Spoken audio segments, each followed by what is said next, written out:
Around 107 patients of rheumatoid arthritis were asked to write something down for around 20 minutes per day. Their symptoms were noted at the end of the exercise. So at the end of the designated number of days, there was a significant reduction in their symptoms. Hi, this is Atya here. Welcome to PhDpreneur, where we discuss PhD, personal finance and mindset. In today's video, we are going to discuss about journaling. We'll explore whether it could be an option that could be done by everyone. So let's begin with today's video.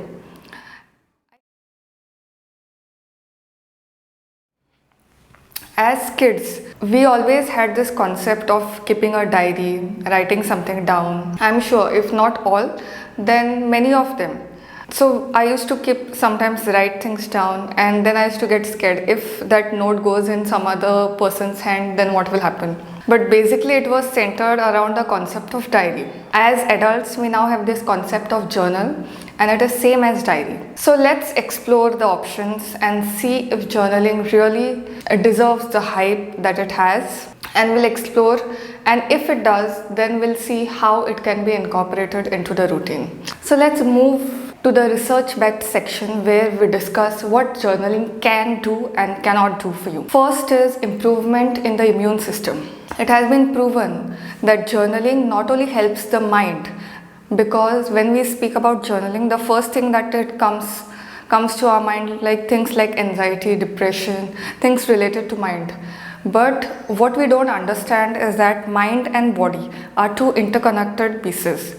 So when the mind gets affected, automatically your body gets affected. And as can be seen from the introduction, journaling helps in relieving the bodily symptoms as well. It has been reported that journaling can fasten wound healing.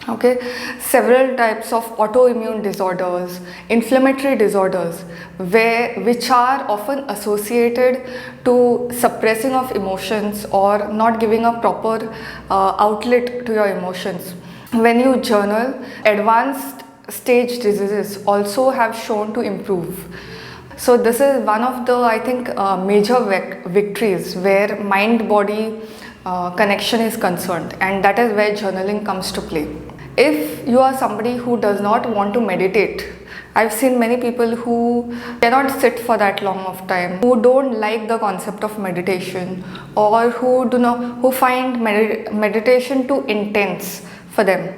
So in such cases, what you can do is you can just start scribbling your thoughts on a paper or digitally, whatever works. So that is one of the options if you don't want to go the meditation route or sitting in silence, if it gets too overwhelming for some people. Identifying negative behaviors also is important, and this can be achieved through journaling. I'm sure the movie Jab We Met, where one of the actors is asked to write something down and throw it into the flush. So now what happens over here is that it is a release of the negative emotions. Even if somebody is trying to gain more awareness of what is working, as humans we don't understand whether a particular pattern is positive or negative, and even if we understand, we do not gain awareness for it. Journaling can help you bring back that awareness of what is working and what is not working, which are positive thoughts and which are negative thoughts. Journaling has also been proven to activate the right side of your brain. It is said that the left side of brain deals more with logic, numbers, and the right side of brain deals more with creativity.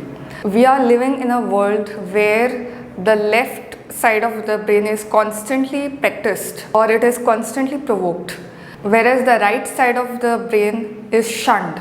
But all the emotions, all the creativity is part of the right side of brain, which is the creative side. And journaling helps you to get creative side to the surface. If there is a problem, to find out solution also, you need to be creative. That creativity is fostered by journaling. In case of any overwhelm, a person is not able to make decision, and this I do personally. When I feel like my mind is moving in 100 different directions and I don't know what to do, I just take a piece of paper and write whatever comes to my mind in no order, in no structure. That helps the thoughts to be put in perspective, and later I immediately calm down. So this is one of the things that has worked for me. If the term journaling gets kind of intimidating. Then take a piece of paper and just write whatever comes to your mind. There is no right or wrong over here. And the person will realize how clear the mind becomes. This I have personally experienced, and I invite all of you to feel the same. Now that we have discussed the benefits, let's move on to the types. First,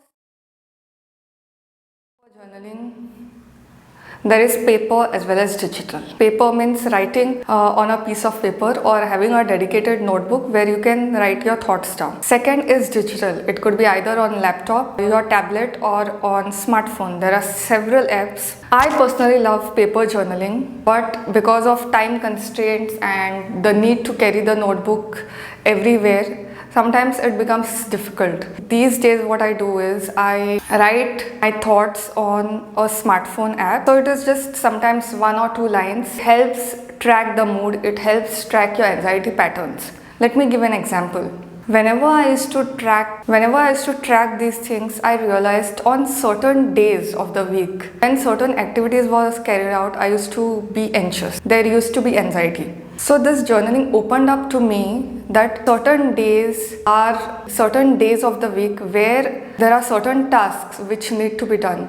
There I get anxious. Earlier I did not know about this. Journaling helps you create awareness. Second type is whether it is prompted or non-prompted. What I mean by that is, now you get several apps and journals where on top the question is written, how do you feel today? Or there could be some other question like, where do you see yourself 1 year from now, 5 years from now, 10 years from now? So this is called as prompted. That means a prompt is given and you need to answer to that. It does not mean that you are 100% answerable to that prompt. You can write whatever you want, but generally prompted means a question is posed or a thought is posed and you are asked to comment on that. Second is non-prompted, where there is no structure. You have to write whatever you want. Depending on your personality types, you can choose which is the best.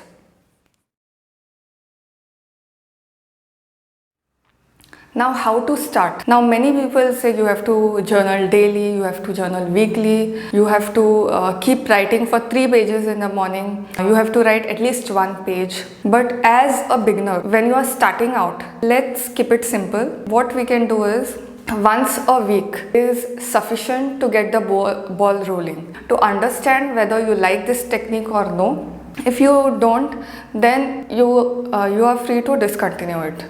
But at the initial stage, let's not put the pressure of writing certain number of words, certain number of pages, writing at this amount of time, that amount of time. So we can do away with all those restrictions for now in the beginning. If it's paper based, then it makes more sense to keep paper and pen very handy. If it's digital, then your smartphone, tablet or laptop should be around you to start journaling. It's very unlikely that you will grab notebook which is quite far away and then go to do your journalings. While starting out, one may have the fear that if it goes into wrong hands, what will happen? Either you keep it very private, you keep it closed down somewhere. Second, what you can do, you can write it on a page. As soon as you journal, you can tear that page and throw it away or burn it away. There is no right and wrong over here. Intent of this exercise is to vent out your feelings and increase your awareness. You do it digitally or through paper, it doesn't matter. If there is a problem in this habit formation, you can pair this habit with something else, like as soon as you have your breakfast, you will do this, or as soon as you brush your teeth and you freshen up in the morning, you will do this, or before you go to bed, this can be done. So this kind of habit pairing, this I learned from a very popular book called as Atomic Habits by James Clear. Recommended. Anyone is trying to build any kind of habit, this book is helpful. So this was my take on this popular habit. I see videos on YouTube floating all around this particular topic, and it deserves all the hype. Do this, whatever works for you and the way you can keep it up, that is most important. Keeping up to the habit, showing up for it whenever required, that is more important than following the accessory rules. So that's it for today. Stay tuned for next video. Thank you.